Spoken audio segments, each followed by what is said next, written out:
नमस्कार, मैं हूं आपके साथ प्रिया। आप देख रहे हैं TTN 24 न्यूज। आज की खबरों की शुरुआत कुछ बड़ी खबरों के साथ।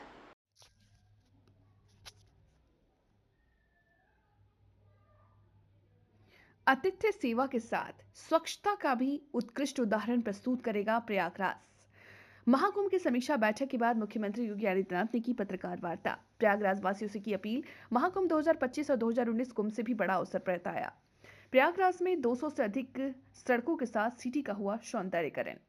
मुख्यमंत्री योगी आदित्यनाथ ने मंगलवार को प्रयागराज के महाकुंभ की दृष्टिगत समीक्षा बैठक के बाद पत्रकार वार्ता में एक बार फिर प्रयागराज वासियों के आतिथ्य सेवा के साथ ही महाकुंभ के दौरान स्वच्छता का उत्कृष्ट उदाहरण प्रस्तुत करने की अपील की।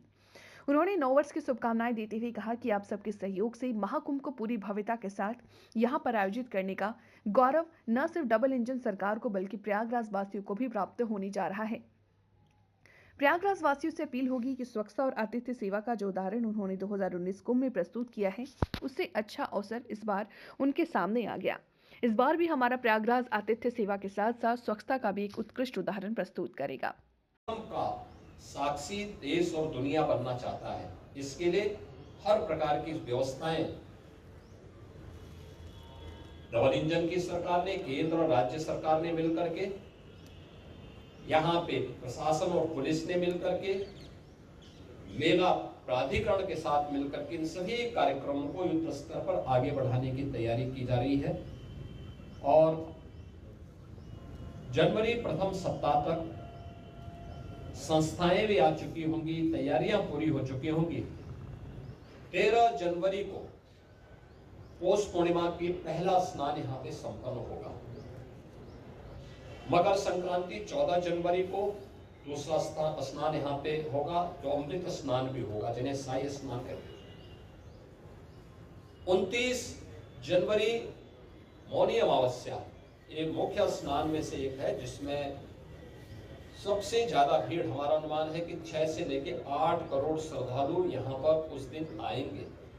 और उस स्नान में, यहाँ पे अमृत स्नान में सहभागी करेंगे। यह एक बड़ा आयोजन कुंभ का होगा और एक बहुत पवित्र मुहूर्त भी होगा। 3 फरवरी बसंत पंचमी है, फिर 12 फरवरी और 26 फरवरी ये 2 अतिरिक्त स्नान फिर यहाँ पे होंगे। कुल 6 स्नान होने हैं। मुख्य स्नान के दिन कोई भी प्रोटोकॉल नहीं होगा। पूज्य संतों के लिए, श्रद्धालुओं के लिए यहाँ पे स्नान की व्यवस्था के लिए सभी लोग लगेंगे। सभी स्नान पर संतों के स्वागत के लिए, श्रद्धालुओं के अभिनंदन के लिए सरकार के स्तर पर, मेला प्राधिकरण के स्तर पर पुष्प वर्षा की व्यवस्था भी रहेगी। और उसके लिए हम लोग पूरी तैयारी कर रहे हैं, क्योंकि ये दुर्लभ संजोग है। उस दुर्लभ संजोग के साक्षी बनने के लिए देश और दुनिया से जो भी श्रद्धालु आएगा, उसको उस प्रकार का अवसर मिलना चाहिए। प्रकृति और परमात्मा की कृपा से, भगवान प्रयागराज की कृपा से, द्वादश माधव की कृपा और माँ गंगा, माँ यमुना की कृपा से ये पूरे कार्यक्रम सकुशल संपन्न हो। आज इस दृश्य से मैंने यहाँ बैठक की है, पूजा भी की है, और आप सबके सहयोग से इस पूरे आयोजन को पूरी भव्यता के साथ यहाँ पे आयोजित करने का गौरव यहाँ पे डबल इंजन की सरकार को प्राप्त होगा, प्रयागराज मेला प्राधिकरण को प्राप्त होगा, प्रयागराज वासियों को प्राप्त होगा।